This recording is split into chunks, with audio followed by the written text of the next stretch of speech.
बिस्मिल्लाहिर्रहमानिर्रहीम। प्रोग्राम ज़ंजीर अदल के साथ मैं हूँ शादाब रियाज और 3 टॉपिक्स पे आज हम बात करेंगे। सबसे पहले कौमी असम्बली और सेनेट में अपोजिशन लीडर नहीं रहे क्योंकि इलेक्शन कमीशन की जानिब से उनको नाअहल करार दे दिया गया है।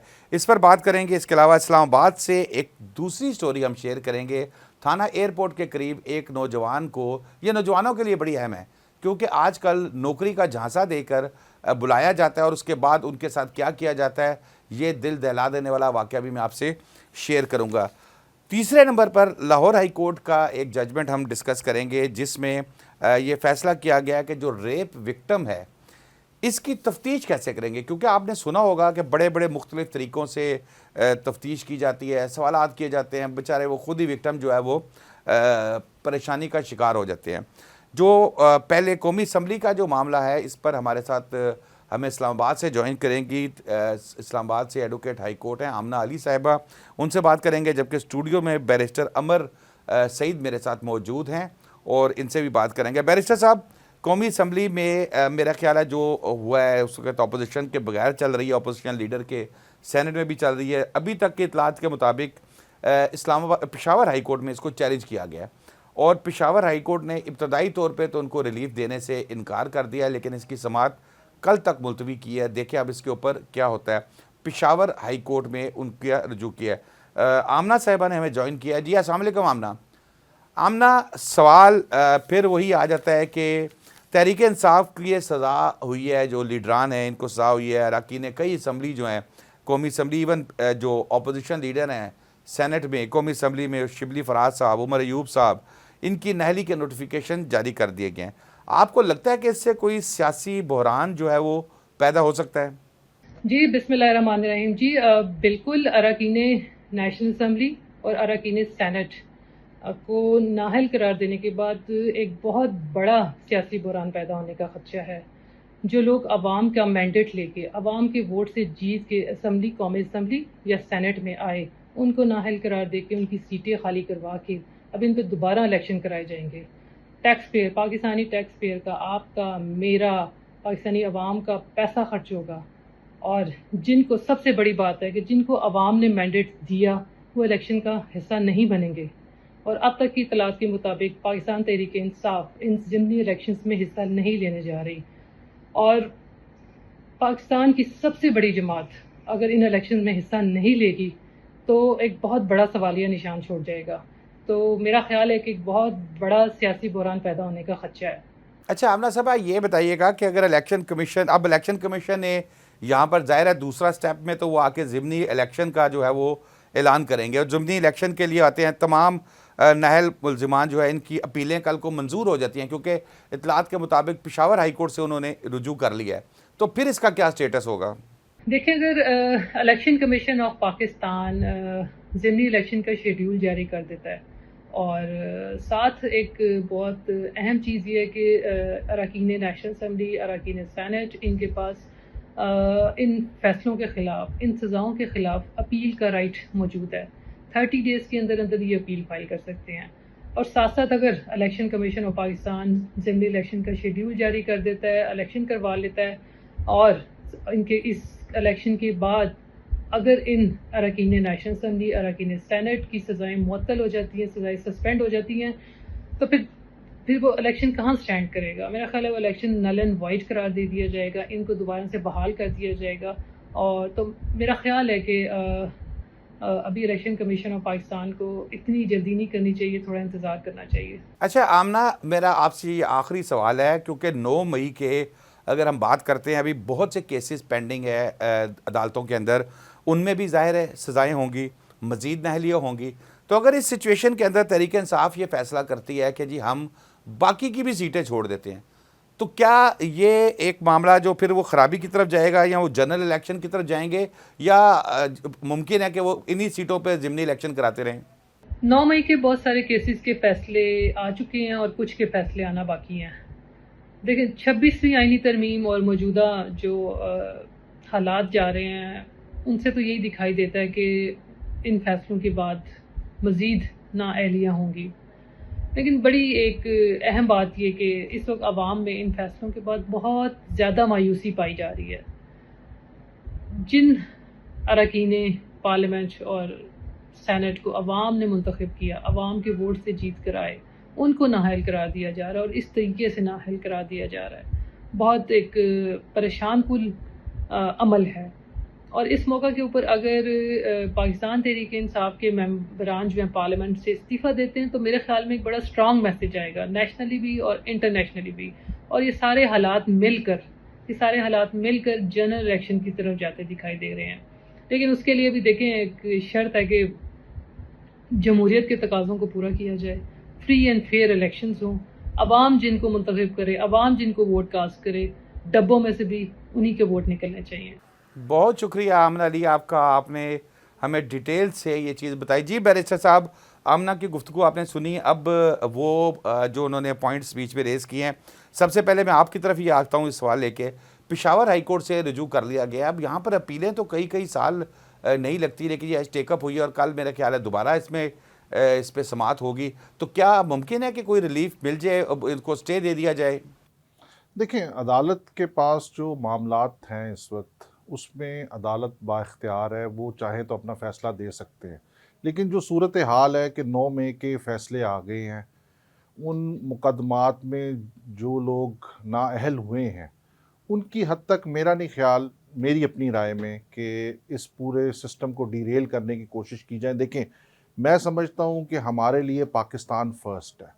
आप रियासत को इस तरह मजरू नहीं कर सकते, आप सियासत को जो है रियासत को इस तरह आप एक कॉर्नर नहीं कर सकते हैं कि एक जमात उठे और उठकर वो रियासती इदारों को और पाकिस्तान को एट स्टेक लेकर आएँ।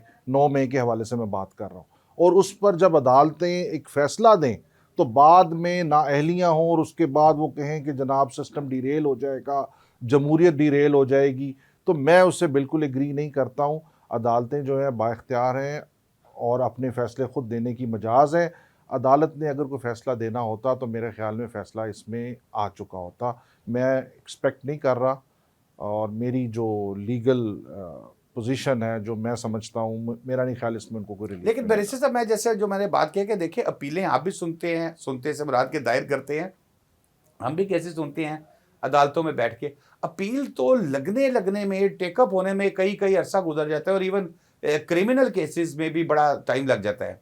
लेकिन इसमें वो सेंसिटाइज ज़रूर करेंगे। पीटीआई के जो हमारे दोस्त हैं, जो वकला वहाँ पे खड़े होंगे, वो ये ज़रूर कहेंगे कि जनाब ये मामला जो है अर्जेंसी का है, डेमोक्रेसी से मुतल्का है, और जनाब हल्के के लोग हैं, अवाम हैं, हमारा एक मैंडेट है और इस तरह हमें उस चीज़ से दूर किया जा रहा है। बहरहाल, लेकिन हमारा एक अदालती निज़ाम भी है, उसमें ये अपीलें लगेंगी ज़रूर, और अब फैसले कितने अरसे में आएंगे, मेरे ख्याल में इवेंचुअली ये अपीलें वैसी इन्फ्रक्चर्स हो जाएंगी बाय द टाइम इन पर कोई फैसला आएगा। अच्छा, एक चीज़ जो इधर भी आमना से भी ये मेरी डिस्कस हुई, आपके सामने बात हुई, इलेक्शन कमीशन ने ज़िमनी इलेक्शन जो उसमें जो मियां अज़हर साहब का इंतकाल हुआ था, वो तो शेड्यूल उन्होंने जारी कर दिया है। अब डेफिनेटली ये नेक्स्ट स्टेप इसका यही होता है कि जब नाअहल हो गए, एक सीट खाली हो गई, चाहे वो अपोजिशन की है, सेनेट की है, और फिर जो भी सीट है उसके ऊपर ज़िमनी इलेक्शन कराना तो इलेक्शन कमीशन का काम है।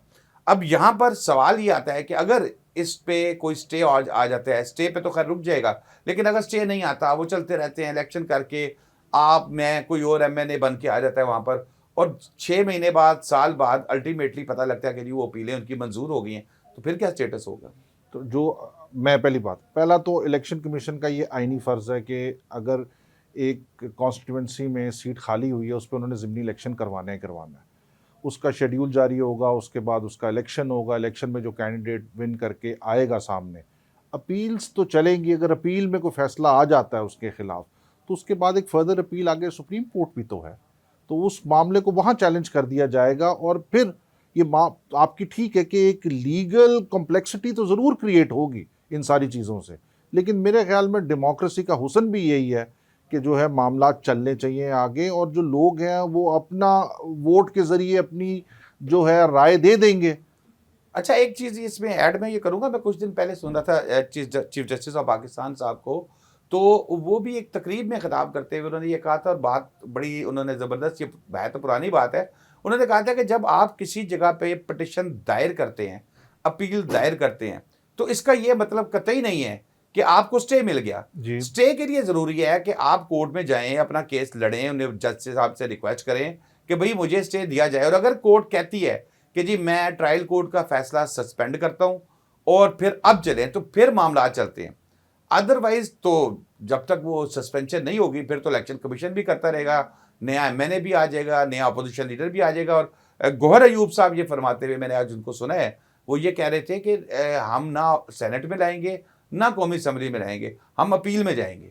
देखिए, अपील में जाना तो उनका अपना एक फैसला है, उनका एक आईनी हक भी है, लेकिन ये एक सेटल्ड प्रोपोजिशन है, सेटल्ड प्रिंसिपल ऑफ लॉ है कि filing of an appeal does not amount to a stay. तो अपील्स वो फाइल करें, अदालत उस पर फैसले पर जब पहुंचेगी तो उसके बाद जो सूरत हाल क्रिएट होगी, देखिए ना, अपील में फैसला आ जाएगा, वो कोई हतमी फैसला तो होगा नहीं, उसके ऊपर भी तो एक एपेलेट कोर्ट है, वहाँ पे मामला चले जाएंगे, वहाँ मामला सुने जाएंगे। लेकिन बहरहाल अगर अपना एक राइट पीटीआई गिव अप करना चाहती है तो ये उनका अपना एक फैसला होगा कि वो इलेक्शन कंटेस्ट नहीं करना चाहते हैं, वो अपना कैंडिडेट पुट फोर्थ नहीं करना चाहते हैं, लेकिन इससे जमहूरियत और रियासत दोनों को कोई नुकसान नहीं पहुंचता। बैरिस्टर साहब, एज्यूम कर लें कि तहरीके इंसाफ के तकरीबन कोई 50-60 बंदे ऐसे बाहर चले गए, बाकी के जो लोग बचे उनको उनके बानी लीडर जो हैं इमरान खान साहब, उनकी तरफ से एक हदायत मिलती है कि भाई तुम लोग भी असम्बलियाँ छोड़ दो। हालांकि ये एक दफ़ा फिर ब्लंडर होगा, लेकिन कि तुम भी असम्बलियाँ छोड़ो, इस्तीफे दो और बाहर आके एहतजाज करो। वो इस्तीफे दे देते हैं। तो इस सिचुएशन के अंदर क्या जल्दी इलेक्शन होंगे, जो जनरल इलेक्शन है, या उसको सिर्फ इस चीज़ की इन सीटों के ऊपर ज़िमनी इलेक्शन करा दिए जाएंगे? देखिए, ये तो एक टैक्टिक है जो पीटीआई वाले यूज़ कर सकते हैं रियासत को मफलूज करने के लिए कि जनाब हमने इन सीट्स के ऊपर इलेक्शंस नहीं होने देने या हमने अपने कैंडिडेट्स खड़े नहीं करने। लेकिन मैंने जो पहले बात की है कि ज़िमनी इलेक्शन बिल्कुल हो सकते हैं, और हमारा मुल्क इस वक्त मतहम्मल नहीं हो सकता कि हम दोबारा से जनरल इलेक्शंस करवाई जाए। जैसे उन्होंने फरमाया कि जनाब हमारा टैक्स पेयर का पैसा लगता है इन सब चीज़ों में। जनरल इलेक्शन जो है ये एक बहुत बड़ा मामला होता है, इसमें अरबों रुपए के मामला आते हैं। टैक्स पेयर का पैसा आप एकदम झोंक दें दोबारा इलेक्शंस करवाने लेकिन में। बैरिस्टर साहब, ये टैक्स पेयर का पैसा तो अभी भी लगेगा ना, जो 15, 20, 25, 30, 50 जितनी सीटों पे ये होंगे। तो 40-50 सीटें हैं ना, कहाँ आपने सेनेट की सीट्स, कहाँ आपने पार्लियामेंट की सीट्स, आप वो देखिए, वो तो एक मैसिव पूरे नेशनल लेवल के ऊपर इलेक्शंस होंगे, ये तो चंद पॉकेट्स एंड पीसेस में होने हैं। अच्छा, अब 9 मई के भी मजीद केसेस के कुछ मजीद केसेस का फैसला अभी आना बाकी है। तो एक तो देखिए बैरिस्टर साहब, एक तो बड़ी चीज़ क्लियर है कि जिसको 1 सेकंड की सज़ा भी हो गई वो नहल हो गया। यूसुफ रज़ा गिलानी साहब के दौर में हम ये देख चुके हैं। तो इसका मतलब ये है कि अभी तो जो नाहलियों का सिलसिला है ये चलता रहेगा। जो फैसले आ रहे हैं, अगर 70 केसेज हैं, 70 लोगों के खिलाफ केसेज हैं, हो सकता है 5, 7, 10, 15 बरी हो जाएं, 69 भी बरी हो जाए, एक को भी सजा हो जाए, तो फिर ये सिलसिला तो अभी चलता रहेगा। लग तो यही रहा है और ये सिलसिला तो चलेगा इस तरह, क्योंकि जो लोग भी मुलव्वस हैं उस सारे मामले में, अदालतों ने उन पर अपने फैसले तो जारी करने हैं ना। उन चीज़ों को किसी न किसी हतमी शक्ल में, हतमी नतीजे तक पहुंचना ही है।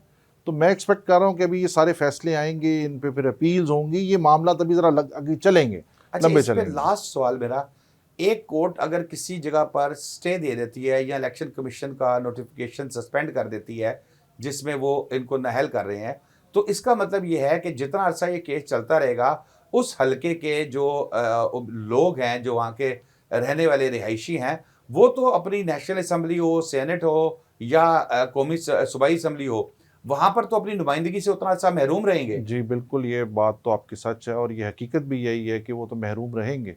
अदालतें भी स्टे देने से पहले बहुत सी चीज़ें होती हैं जो अंडर कंसिडरेशन होती हैं। क्या केस इतना स्ट्रॉन्ग है, क्या वो पॉइंट्स जिनको वो लेकर अदालत के सामने आए हैं कि क्यों ये फैसला जो है निचली अदालत का अगेंस्ट द लॉ है, अगेंस्ट द फैक्ट्स है, इन सब चीज़ों को देखते हुए अदालत को स्टे जारी करती है। स्टे इतने आराम से जारी नहीं होते हैं। बिल्कुल ठीक है बैरिस्टर साहब, ब्रेक लेते हैं। ब्रेक के बाद वापस आएंगे तो इस्लामाबाद एयरपोर्ट की स्टोरी मैं आपसे शेयर करूंगा और आपकी राय लूंगा, और हमारे उसमें जो नुमाइंदे हैं, अपना रिपोर्टर हैं, उसमें भी हम उनसे भी बात करेंगे कि उनके पास क्या इसकी मजीद तफसीलात हैं। वेलकम बैक नाज़रीन। और 15 पर एक कॉल वसूल होती है जिसके बाद एयरपोर्ट का जो मुतलका थाना है वो एक्टिव होता है, और जब उस शख्स, कॉल करने वाले शख्स से उसका एड्रेस लेके वहाँ पहुँचते हैं तो मालूम ये होता है कि एक साथ घर से चीखों की दर्दनाक आवाज़ें सुनाई दे रही हैं। पुलिस के लिए भी ये हैरानगी की बात है कि एक हाउसिंग सोसाइटी के अंदर इस तरह के मामलात कैसे मुमकिन है कि शोर मचा है वहाँ पर और बुरी हालत है, वहाँ पर कुछ चीख रहा है, बचाओ बचाओ की आवाज़ें दे रहा है। दरवाज़ा तोड़कर पुलिस अंदर दाखिल होती है तो इंतहाई दिल दहला देने वाला केस सामने आता है। एक शख्स स्ट्रेचर पर उसको बांधा गया है, 2 लोग उसके पास खड़े हैं और वो चीख रहा है, मुझे बचा लो, मुझे बचा लो। पुलिस फौरी तौर पर उन 2 मौजूद अशखास को, जो कि बाद में मुल्ज़िमान थे, इनको हिरासत में लेती है और जो शख्स चीख रहा है उसकी हेल्प करती है और उसको लेके वहाँ से निकलते हैं। कुछ साथी उनके मुल्ज़िमान के वहाँ से फ़रार हो जाते हैं और जो दरख्वास्त गुज़ार है, यानी कि जो मुद्दई समझ लें इसके मुकदमे का जो बना है, उसकी जानिब से ये पुलिस को बताया जाता है बाद में कि जनाब मेरे साथ अमर साहब, ये बड़ी इंपॉर्टेंट चीज़ है, उसको एक सोशल मीडिया पे ऐड मिलता है नौकरी का। नौजवान आजकल आपको पता है बेरोज़गारी के मसले मसाइल उनके साथ चलते रहते हैं। उनको एक ऐड मिलता है कि जी हमारे पास यहाँ है, इंटरव्यू होगा, ये जॉब होगी। वो शख्स वहाँ पर इंटरव्यू देने के लिए पहुँचता है तो वहाँ पर उसको कुछ मिला के जूस में पिलाया जाता है, उसको बेहोश किया जाता है और उसके बाद बांध दिया जाता है। और अगला स्टेप ये होना था, अल्लाह ताला ने इसको बचा लिया, अगला स्टेप ये होना था मेरी उसके मुताबिक इत्तलात की, ये भी हम शाहजेब से इसकी डिटेल्स लेंगे। अगला स्टेप ये होना था कि उसका गुर्दा निकाल के फ़रोख्त करके उसको बाद में कहीं मार के फेंक दिया जाता है, क्योंकि अक्सर दरियाओं से, अक्सर नदी नालों से नामालूम लाशें मिलती हैं। ये इंतहाई दर्दनाक जो चीज़ है वो सामने आई। बाबर अली ASI की मुद्दत में इसके मुकदमा जो है वो थाना एयरपोर्ट में दर्ज किया गया। जाहिद नामी शख्स है जिसने पुलिस को कॉल करके बुलाया था। पहले बैरिस्टर साहब से, शाहजेब से थोड़ी सी इन्फॉर्मेशन ले लें, फिर इसके ऊपर आपके सामने सारी चीज़ें आ गई, आपसे भी आपकी राय लेते हैं। जी अस्सलाम वालेकुम शाहजेब, सबसे पहले तो मैं आपका शुक्रिया अदा करूंगा, आपने टाइम निकाला। और दूसरा, ये बड़ा अफसोसनाक वाक़या हुआ है, एक ख़तरनाक भी है खबर है समझ लें, और नौजवान नस्ल के लिए चौंका देने वाली है। यकीनन जो रोज़गार की तलाश के अंदर शाहजेब फिरते हैं, इश्तिहारात देखते हैं और फिर वहाँ पर इंटरव्यूज़ देने के लिए पहुँच जाते हैं थाना एयरपोर्ट में। ये आप एग्जैक्ट मुझे बताएं, ये जो मोटी मोटी चीज़ें मुझे पता थी वो तो मैंने शेयर कर दिया है, रस्सियों से बंधा हुआ शख्स मिलता है, हुआ क्या था वहाँ पर? वालेकुम सलाम शादाब साहब, बहुत शुक्रिया। बिल्कुल, ये अफसोसनाक वाक़या रावलपिंडी के थाना एयरपोर्ट की हदूद में ये रौनमा हुआ है। एक निजी सोसाइटी है, वहाँ पर ये घिनौना किस्म का काम किया जा रहा था जो इंसानी अज़ा की गैर कानूनी पेवंदकारी है। इसमें पुलिस ने बरवक्त कार्रवाई करते हुए 15 की कॉल पर जो है 4 मुल्ज़मान को जो है अब तक तहवील में ले लिया है। अगर मैं वाक़े की तफसील में जाऊँ तो ये थाना एयरपोर्ट की हदूद है। वहाँ पर पुलिस को 15 कॉल जो से मौसूल होती है और उसमें बताया जाता है कि एक घर से जो है वो चीखो पुकार की जो से आवाज़ आ रही है एक शख्स की, और उस हवाले से पुलिस जो है 15 पर बरवक्त कार्रवाई करते हुए जो स्पॉट पे पहुंचती है। और जब उस घर पे पहुंचती है तो वहाँ पर पुलिस जो है दरवाज़े को नॉक करती है, और जब दरवाज़ा नहीं खुलता तो ज़ाहिर बात इंसान की जान जो है वो सबसे अहम है। इस चीज़ को मद्देनज़र रखते हुए एक लेडी कांस्टेबल के हमरा जो है पुलिस जो है उस घर के अहाते में दाखिल होती है। और राइट साइड पे जब घर में दाखिल होती है, राइट साइड पे एक कमरा होता है, वो खुला हुआ होता है। वहाँ पर देखती है पुलिस की एक शख्स जो है वो स्ट्रेचर पे बंधा हुआ होता है और लेटा हुआ होता है। तो वो चीखो पुकार तब भी कर रहा होता है कि मुझे बचाया जाए, मेरी जान जो है वो ख़तरे में है। और पुलिस जब उस कमरे की तरफ दाखिल होती है तो वहाँ पर 2 शख्स जो है मज़ीद वहाँ पर मौजूद होते हैं, और बज़ाहिर यही नज़र आता है कि वो वहाँ पर रखवाली के लिए, उस शख्स की निगरानी के लिए वहाँ पर खड़े होते हैं। पुलिस फ़ौरन जो है वो 2 शख्स को वहाँ से गिरफ़्तार करती है, लेकिन 7 से 8 शख्स जो है वहाँ मौके से फ़रार होने में दीवारें फैलाकर जो है वो कामयाब हो जाते हैं। इस हवाले से जब उस शख्स को जो है वो पुलिस जो है उसे पूछती है तो वो शख्स जो है बताता है, जो मुकदमे का मतन है उसमें बताया गया कि जिसका नाम इरफान है, इस शख्स को जो स्ट्रेचर में बंधा हुआ होता है, वो पुलिस को ये बताता है कि मुझे नौकरी का झांसा देकर जो है वो यहाँ पर बुलाया गया था, और फिर कुछ देर बाद मुझे कुछ चीज़ पिलाई जाती है, नशा हुआ है, जिसमें मुझे नींद बेहोशी जो है मेरे पे तारी हो जाती है। उसके बाद मुझे एक जगह मुंतकिल किया जाता है, 4 से 5 अफराद मेरे हमरा होते हैं, और फिर जब मैं वहाँ स्पॉट पे पहुँचता हूँ तो मज़ीद वहाँ पर लोग जो है वहाँ पर भी मौजूद होते हैं, उनके दोस्त वगैरह। तो फिर ये घिनौना काम जो है वो किया जा रहा था। इसमें तकरीबन जो अब तक है 8 से 10 लोग जो है इसमें जो है वो सामने आए हैं जिन्होंने ये काम जो है वो घिनौना काम कर रहे थे। उस बकौल उस शख्स के जो मुकदमे में लिखा गया है उसमें बताया जा रहा है कि जब वहाँ पर लेके जाया जाता है तो एक निजी अस्पताल में जो है वो उसका प्रॉपर जो है वो टेस्ट कराया जाता है। टेस्ट कराने के बाद उसको वापस यहाँ लाया जाता है और यहाँ पर मज़ीद जो है वो 5 से 6 अफराद मौजूद होते हैं और उनकी मौजूदगी में जो है मेरा जो है वो गुर्दा निकालने की जो है वो कोशिश की जाती है। और मैंने जब शोर शराबा जो है वो किया उसके बाद जो है बताया जाता है कि पुलिस जो है वो बर वक्त वहाँ पर पहुँच जाती है। तो ये घिनौना किस्म का काम किया गया। पुलिस ने इस हवाले से 4 मुल्ज़मान को जो है वो अपनी तहवील में ले लिया है। अब तक 2 को मुल्ज़मान को स्पॉट से ही जो है वो वहाँ से गिरफ़्तार कर लिया था। मज़ीद तहकीकात की हैं तो 2 और जो है पुलिस ने अपनी गिरफ्त में ले ली हैं। अभी पुलिस की जानिब से इस पर मज़ीद जो है वो तहकीकात की जा रही हैं। जी बिल्कुल शाहज़ेब, ये थोड़ा सा बताएं कि अब तक की जो तहकीकात है इसमें क्या सामने आया है? कोई गैंग है इसके पीछे, कोई रैकेट चल रहा है? जो लोग इसमें ये गुर्दे निकाल के लोगों के फ़रोग करते हैं और बाद में कत्ल भी करके लाशों को ठिकाने लगा दिया जाते हैं? जी बिल्कुल शादाब साहब, ये प्रॉपर एक गैंग है जो ये वर्क करता है। अगर मैं थोड़ा सा पास में बताऊं तो 1 साल पहले की अगर मैं वाक़या आपको बताऊं तो रावलपिंडी में ये पहला वाक़या नहीं है। इससे पहले भी एक जो ग्रोह था वो एक काम कर रहा था, वो भी 8 से 10 लोगों पे मुश्तमिल था, जिसमें 3 डॉक्टर्स भी शामिल थे। और बताया जाता है कि जब ये थाना मोरगा की हदूद थी, वहाँ पर गुर्दा निकालने का जो है वाक़या जो है रिपोर्ट किया गया था।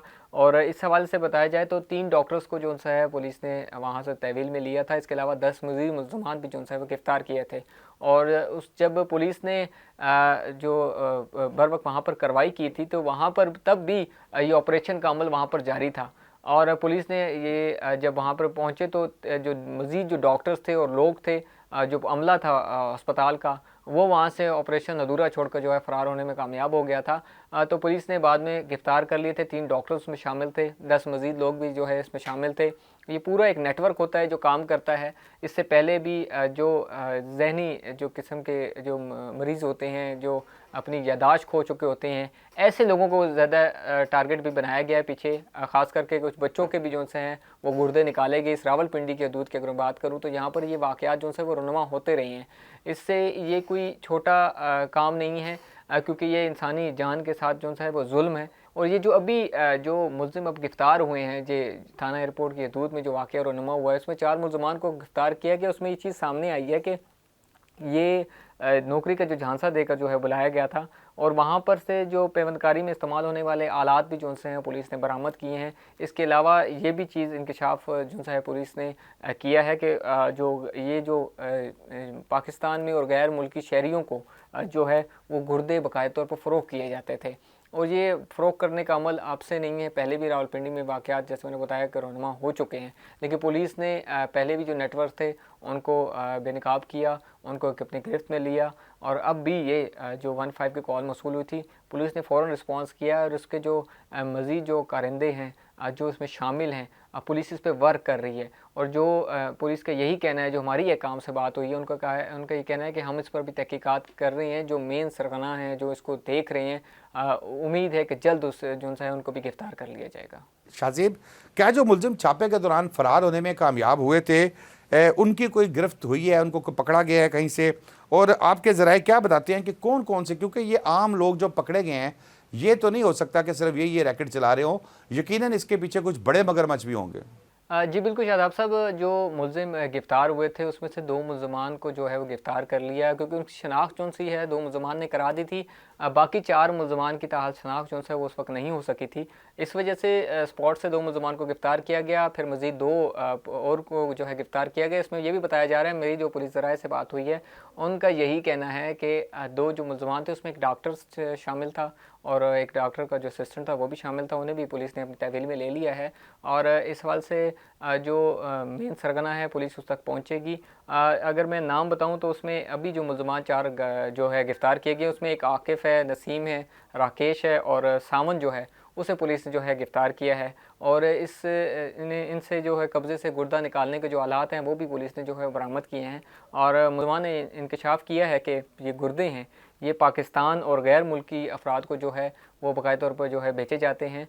ये जो गिरफ्तार मुल्ज़मान से इंकशाफ भी हुआ है। और इस हवाले से पुलिस ज़राए ने यह भी कहा है कि गुर्दा निकालने का जो ये गैंग है, इस हवाले से जो पुलिस का दायरा कार है वो वसी कर दिया गया है। और क्योंकि ये मासूम शहरियों को जो निशाना बनाते हैं, उन्हें नौकरी का झांसा देकर जो है वो बुलाते हैं और फिर उनके साथ ये जो है घिनौना किस्म का काम जो है वो किया जाता है।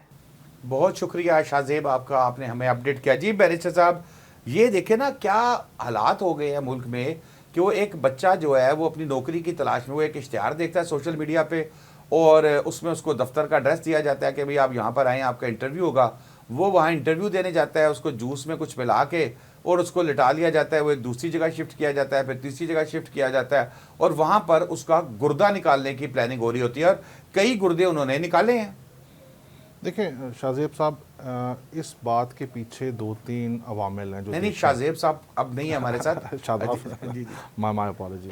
शादाब साहब, 2-3 चीज़ें हैं इसके नीचे जो बड़ी ज़रूरी हैं देखने वाली। एक तो आप देखें कि जो हमारे इस वक्त मुल्क के हालात हैं इकनॉमिकली, आपके पास अनएम्प्लॉयमेंट जो है at the highest peak level पे है, जॉब अपॉर्चुनिटीज़ है नहीं। आपका जितना भी ब्रेन ड्रेन हो रहा है इस वक्त पाकिस्तान में, यूथ आपका मैक्सिमम इस मुल्क से बाहर निकल रहा है, उसकी वजह यह है कि यहाँ अपॉर्चुनिटीज़ नहीं है। अपॉर्चुनिटीज़ हैं तो जॉब सिक्योरिटी नहीं है, जॉब सिक्योरिटी नहीं है, आपकी इनकम और आपकी अर्निंग कैपेसिटी उतनी नहीं है कि you can give your family a reasonable decent lifestyle. ये फैक्टर्स हैं। दूसरा फैक्टर क्या है कि इंटरनेशनल रैकेट्स और कुछ हमारे जो लोकल फैक्टर्स हैं, ये मिलकर पूरे एक मामला चला रहे हैं। इसके ऊपर बेशुमार डॉक्यूमेंट्रीज़ बन चुकी हैं, प्रेस रिलीज़ हो चुकी हैं, इसके ऊपर मैं कहता हूँ बेशुमार cases registered and reported cases भी हैं इसके अंदर। कानून इसके ऊपर मौजूद है 2010 का जो है transplantation of human organs and tissues act. उसमें लिखा हुआ है कमर्शियल डीलिंग हो या आप किसी भी वजह से बगैर किसी वजह के विदाउट थ्योरेपेटिक रीज़न के अलावा अगर आप दे रहे हैं, ब्लड रिलेशन में नहीं, तो ये सारा एक ऑफेंस है, पनिशेबल है, 10 साल इसमें मैक्सिमम सज़ा है और इसमें फ़ाइन्स भी हैं। अब इन सब चीज़ों की मौजूदगी में आपके लाहौर के बड़े मशहूर मामलात हैं, ये बहरिया टाउन के अंदर घर हैं, कोठियाँ हैं, जहाँ पे इलीगली ये सारा काम हो रहा है। इंटरनेशनल मार्केट में डिमांड है और फॉर्चुनेटली अनफॉर्चुनेटली ये चीज़ पाकिस्तान में आ गई और क्योंकि गरीब मुल्क होने की वजह से यहाँ पे ह्यूमन ऑर्गन्स जो हैं बहुत सस्ते दाम मिल जाते हैं। लोग अपनी मजबूरियों की वजह से जो एक ख़ास तबका नीचे समझ लें उनको ल्योर कर दिया जाता था, अब तो ये इन्होंने एक नया सिस्टम बना लिया कि लोगों को इस तरह बुलाते हैं और उनको पिला के। मेरे पास तो ऐसी भी इतला थी कि एक पूरा गांव है जिसमें हर दूसरे घर वाले ने, एक शख्स ने जो है वो अपनी किडनी बेची है और वो किडनी बेच के 2 वक्त की रोटी नहीं खा रहे, वो आसाइशें, एसी, टीवी, इस तरह के मामला, आईफोन, आईफोन, मतलब ये चीजें हैं। अब इसका मतलब ये है कि लोगों ने इतना इसको आसान ले लिया हुआ है। कितने की किडनी एक फरोख्त हो जाती है? 8 से 10 लाख, 15 लाख, जहाँ पे मात बन जाए। और फिर उसमें हलाकत का चांस भी होता है। देखे ना, जो किडनी निकाल रहे हैं, जो क्वालिफाइड डॉक्टर है, जो आपकी जैसे फैमिली का मैचिंग करके निकालते हैं, उनके तो 100 चीज़ें, एनेस्थीसिया, बहुत सी चीज़ों को वो लेके उसको किडनी का उसको ट्रांसप्लांट करते हैं और अगर नहीं मैच हो रहा होगा तो फारिग कर देंगे। लेकिन बदकिस्मती से ये जो 8-10 लाख की जो किडनी बेच रहे हैं, या जो बैरिया में आप बता रहे हैं, ये जैसे इस्लामाबाद में ये वाक़या हुआ है, ये तो किडनी ऐसे ऐसे करके निकालते होंगे। ये निकाल लेते हैं और उसके बाद बंदे को क्या हो क्या ना हो उनसे उन्हें कोई सरोकार नहीं। देखें ना, उन्होंने एक तरह का किडनैप किया या उसको ल्योर करके ले आए, पिला दिया, उसके बाद उसकी चीज़ निकाल ली। इसके ऊपर तो बेतहाशा डॉक्यूमेंट्रीज़ और मूवीज़ ऑलरेडी इस टॉपिक के ऊपर बन चुकी हैं और ये एक हमारे लिए एक लम्हा फ़िक्रिया भी है, एक अलमिया हमारे लिए बन चुका हमारी सोसाइटी में कि ये चीज़ जो है दिन ब दिन फैल रही है। हम जिन लोगों को मसीहा कहते हैं, हमारे बहुत से ऐसे चीज़ें हैं, देखें ना, ये सारा एक नेटवर्क है, इसमें डॉक्टर्स भी हैं, पैरामेडिक्स भी इन्वॉल्व होते हैं, मैं सबकी बात नहीं कर रहा, लेकिन जो चंद एक गंदी सर एक मछली दफ़ा है, माजी में बड़े बड़े नाम आए थे, लाहौर की एक दो लोगों के नाम आए थे, बड़ा बड़ा नाम आया था इसमें किडनी ट्रांसप्लांट में मुलविस। उनको देखे ना, बैकअप तो उनके पास मौजूद होता है हर सूरत में। उनके पास पावर कॉरिडोर्स में कुछ ना कुछ ऐसे फैक्टर्स, ऐसे लोग मौजूद होते हैं जो बैकअप के लिए उनके लिए खड़े होते हैं, उनको बचाने के लिए। बहरहाल क्योंकि इसमें पैसा बहुत इन्वॉल्व है और इंटरनेशनल मार्केट में तो इसके पैसे डॉलर्स में हैं, हज़ारों लाखों डॉलर्स में बिकते हैं ये ऑर्गन्स आपके। तो यहाँ पे अगर आपको बग़ैर पैसे दिए किसी को इस तरह धोखे में, लालच में लाकर उसका निकाल लें किडनी, और उसके बाद बोरी बंद लाश किसी कोने पे सड़क पे इधर उधर पड़ी मिलेगी आपको। देखिए ना, एक बच्चा एक निकला घर से नौकरी लेने के लिए, उसके माँ बाप की उम्मीदें, उसके बहन भाइयों की उम्मीदें कि यार बच्चा नौकरी लेने जा रहा है, इंटरव्यू देगा आएगा, और उसके बाद वो गायब हो जाता है। ये तो भी कुछ दिन पहले मैं देख रहा था, एक इंटरपोल की रिपोर्ट भी थी कि जो इंटरनेशनल मार्केट से आपको जॉब अपॉर्चुनिटीज़ आ रही हैं, सिंगापुर से, बैंकॉक से, हांगकांग से, इवन मिडिल ईस्ट की भी कुछ कंट्रीज़ के नाम थे, कि वहाँ पे लोगों ने बाकायदा कंपनीज़ और इदारे सेटअप किए हुए हैं जो फेक है, जो कि इसी तरह थर्ड वर्ल्ड कंट्रीज़ में अपने एड्स अपने एजेंट्स के थ्रू देते हैं, वहाँ पब्लिसिटी करते हैं, लोगों को बुलाया जाता है उन मुल्कों में, और उसके बाद वहाँ जाके वो लोग वहाँ पे गायब हो जाते हैं। वो होता उनके साथ यही है। तो इसीलिए बहुत एहतियात करनी चाहिए जिस जगह पर भी आप अप्लाई कर रहे हो उस जगह ये तो आप बड़ी खतरनाक खबर बता रहे हैं। ये तो मैं तो समझ रहा था कि सिर्फ हम इस नहीं मामले सर, में, ये तो नहीं कि पहले बाहर के- जी इंटरनेशनली शुरू हुआ, और इसके ऊपर तो आपको पता है कुछ अर्सा पहले बड़ा शोर बचा हुआ था सोशल मीडिया के ऊपर, और ये खबरें जो है आपके मेन प्रिंट और दूसरे मेन स्ट्रीम मीडिया के ऊपर ये थी कि इन मुल्कों में कुछ ऐसे कंपनीज रजिस्टर्ड तो नहीं है, अनरजिस्टर्ड है, फेक है, और वो ये सारा मामला चला रही हैं। तो उसको तो मैं खुद पढ़कर कांप गया कि यार ये क्या हो रहा है। शख्स पढ़ा लिखा, आपका MBA, आपका डॉक्टर, आपका इंजीनियर, आपका लॉयर, अप्लाई करता है मिडिल ईस्ट में for a better income, for a better lifestyle, वहाँ जाता है और वहाँ जाके पता चलता है कि गायब हो गया। तो देखिए ना, सबसे इम्पोर्टेंट चीज़ ये है कि पाकिस्तान में तो फिर कोई छापा पड़ गया, कुछ ऐसा हो गया, सो ख़ानदान के लोग तलाश में निकल पड़ते हैं कि यार 2 दिन हो गया मेरा राब्ता नहीं हुआ। अब जो मिडिल ईस्ट, यूरोप, यहाँ कहीं किसी जगह पे चला गया, उसका तो वो तो अपनी तरफ से मुतमईन है कि ये तो चल रहा है, वहाँ पर सिस्टम चला रहा है। बड़ी ही अफसोसनाक खबर है ये। तो ब्रेक ले लें बैरिस्टर साहब, ब्रेक के बाद वापस आएंगे तो एक जो रेप विक्टिम के हवाले से एक लाहौर हाई कोर्ट की जजमेंट आई है, उस पर भी डिस्कस करेंगे ब्रेक के बाद। प्रोग्राम में एक मरतबा फिर खुशामदीद। Justice Tariq Saleem Sheikh Lahore high court के सीनियर जज हैं। इन्होंने एक जजमेंट दी है, बड़ी लैंडमार्क जजमेंट है मेरे नज़दीक, जिसमें ख़वातीन और बच्चों के आइनी हकूक़ के तहफ़्फ़ुज़ के लिए जो है वो एंटी रेप एक्ट की जो कानून साजी है, इसको तारीखी करार दिया। और उसमें उन्होंने एक तरीक़ाकार भी वज़ह किया है, क्योंकि बहुत से इस तरह के केसेस होते थे जो विक्टिम्स पहुँचते नहीं थे तफ्तीशी इदारे के पास। उसकी बहुत सी वजूहत होती हैं जिसकी वजह से वो नहीं पहुँचते थे। लेकिन इस फैसले के बाद अब ख़वातीन से जो ज़्यादती होगी, इसके मुकदमे की तहकीकात कौन करेगा?